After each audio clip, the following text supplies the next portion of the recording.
2 seconds. That's all it took for American Airlines Flight 191 to go from a routine departure to a catastrophe. 2 seconds for a pylon to fracture, for an engine to flip over the wing, for hydraulic lines to sever, and for 271 people to plunge to their deaths. But here's the thing, that crash wasn't an accident. It was the inevitable result of a design flaw that the manufacturer knew about, ignored, and then tried to cover up. And it wasn't the first time.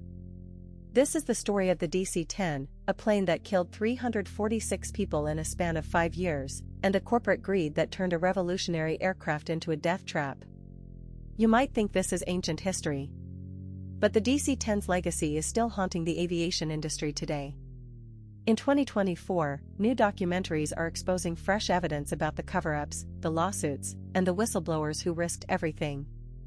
And here's the scary part, the same systemic failures that doomed the DC-10 are still present in modern aircraft design. The pressure to cut costs, the suppression of safety data, the regulatory capture, it's all still happening. So why should you care? Because every time you board a plane, you're trusting that the system works. But the DC-10 proves that the system can break, and when it does, people die. Let's go back to the beginning. It's 1966, and McDonnell Douglas is on top of the world. They've just merged two aviation giants, and they're betting big on the future of air travel. The DC-10 is their answer to the Boeing 747, a wide-body jet that can carry 250 passengers across the ocean. The budget? A staggering $1.5 billion in today's money. But from day one, the project is plagued by compromises. American Airlines wants a plane that can take off from shorter runways, so McDonnell Douglas designs a 3-engine layout with the number 2 engine mounted in the tail.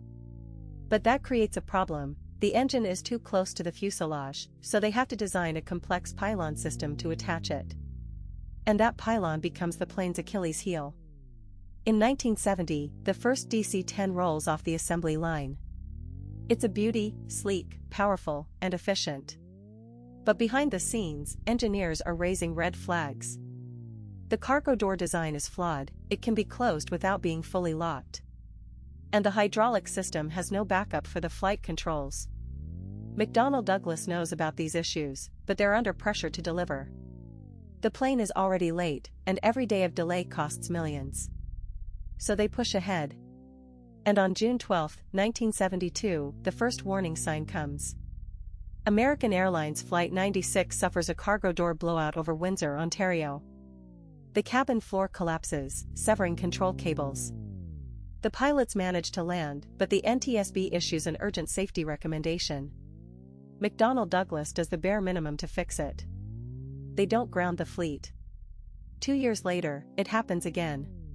Turkish Airlines Flight 981, a DC-10 flying from Paris to London. The cargo door blows open at 12,000 feet.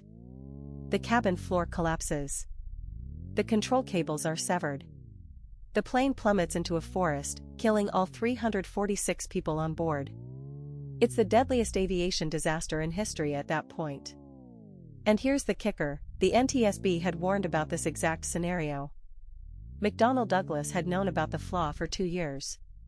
They had a fix, but they didn't implement it because it would cost too much. The crash was entirely preventable. The aftermath is a legal nightmare. Lawsuits drag on for years. McDonnell Douglas settles for $80 million, but the damage is done. The DC-10's reputation is destroyed. But wait, the story doesn't end there. The DC-10 was grounded for months after the 1979 crash of American Airlines Flight 191, but it eventually returned to service. Why? Because the airlines needed it. The plane was too profitable to retire. And over the next 30 years, the DC-10 flew millions of passengers without another major incident. But the scars remained. The plane became a symbol of corporate negligence. And in 2024, new investigations reveal that the FAA was complicit in the cover-up. They knew about the design flaws but didn't force McDonnell Douglas to fix them because they didn't want to hurt the company's bottom line. Sound familiar? So what's the lesson? The DC-10 is a cautionary tale about what happens when profit comes before safety. It's a story that's still relevant today, as we see similar patterns in the Boeing 737 MAX crisis. The names change, but the game remains the same. The DC-10 killed 346 people. But it also forced the industry to take safety seriously. The changes it inspired, better cockpit design, improved maintenance procedures, and stricter regulatory oversight, have saved countless lives. The plane was a monster, but it also made flying safer. That's the tragic irony of the DC-10. If you want to see the full investigation into the DC-10 cover-up, including never-before-seen documents from the 1979 crash, check out the link in the description. And if you enjoyed this video, smash that like button and subscribe. Next week, we're diving into the Concorde, the supersonic jet that was beautiful, deadly, and bankrupt. You won't want to miss it.